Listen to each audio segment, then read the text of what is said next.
stop here, we'll just stitch along, and then we'll make a little loop at the point, and then we'll stitch down. But it's still going to be just one side and another without the bottom and the top. And just keep it consistent. So if you did your stitches on the top, on the right fabric of the front, then we will, on the right side of the front of the fabric, of the skirt, we will do it on the right side of the garment on the back.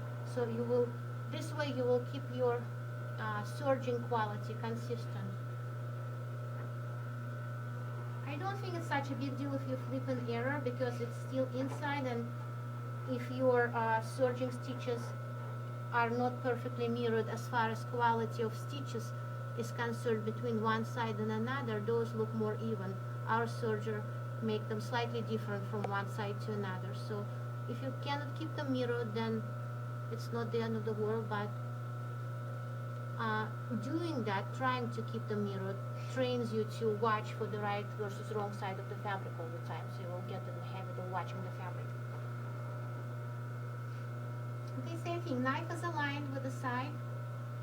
I'll do the vent side first, the center back, and you start stitching. This serger is good. It doesn't allow you to press too hard because you sit away from the table, so you can stitch nice and slow. And it's a little tricky here, but what you can do, try to open it like this, because when the knife runs aligned with the side of the fabric,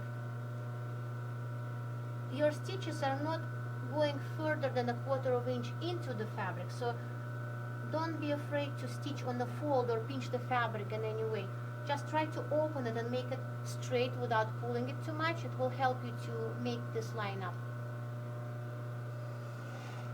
Like doing, you will apply the same skill when you do the sleeve opening on the shirt before you attach the cuff, because it's just a slash that you'll need to trim with the bias, so you will keep it as straight as possible to be able to stitch along.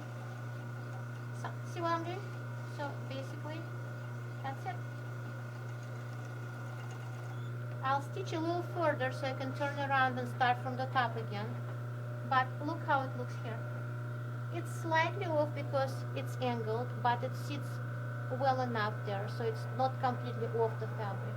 So you can do it in one shot without stopping. The trick is to keep it as straight as possible when you approach to this angle point, so it will be easier for you to stitch through. What you can do, you can practice, like cut a little angled piece and practice serging it before you do the back. And then just raise the foot, turn it around. So you have to have enough length of the chain so you can turn it around and bring it back and align it with the knife again. And then continue all the way down.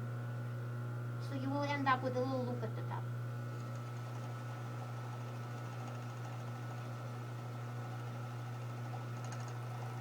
And then cut it off with scissors or by turning it around. There we go. See, so you stitch all the way down like this, and then when you come closer, try to open it as straight as possible and stitch all the way through to the point. So it will still look a little curved, but this way you'll make sure that it stays on the fabric. I could have opened it a little more because my stitches are almost off, but it's still fine. So try to keep them a little bit more on the fabric in the corner. Okay, so, oh, the other side. Same approach, guys. Align the knife in the side of the fabric. Don't chop off. I'm chopping off the hair. Try not to even chop the hair because you have a nice 1/2 inch seam allowance. So if you don't cut it off in serging, you can still use 1/2 inch mark on the sewing machine.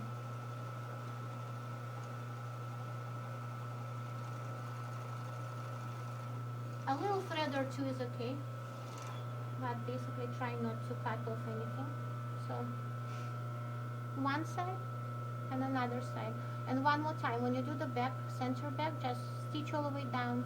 When you come closer to this angled intersection, try to, without stretching too much, try to pull it open and as much as possible on the same line and serge all the way through, and then have enough thread to turn it around and then start from the top down.